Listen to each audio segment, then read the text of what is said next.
Je voudrais revenir sur la stratégie d'Europe Écologie Les Verts, parce que c'est quelque chose qui revient beaucoup justement sur les réseaux sociaux. Pour vous, comme pour les frondeurs, certains ne comprennent pas ce vote, cette abstention. Ils disent si vous n'étiez pas d'accord, il fallait voter contre, avoir le courage d'aller au bout de la démarche. C'est vrai que c'était un débat de dire, peut-être d'ailleurs certains députés écologistes auraient pu être tentés par le vote contre, mais le vote contre ça veut dire deux choses. Ça veut dire qu'on est dans l'opposition. Là, il faut être concret, il faut être précis. Ça veut dire vraiment un vote de défiance, puisqu'on parle d'un vote de confiance. Et puis deuxièmement, ça veut dire également qu'on est là pour renverser le gouvernement, en quelque sorte.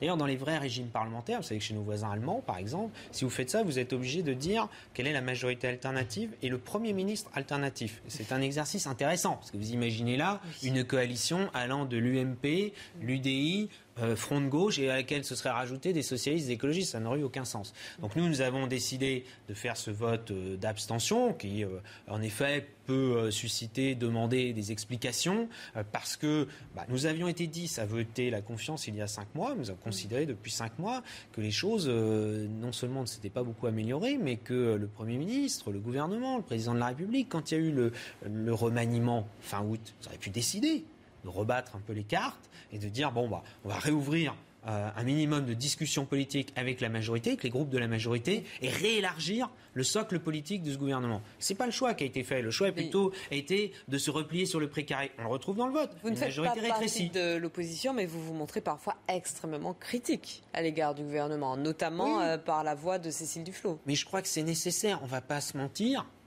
Les Français, on est là pour ne pas se mentir. Les Français, ils sont pas là à dire tout est formidable, on y croit très fort, la confiance est là. C'est ça le vrai sujet quand même.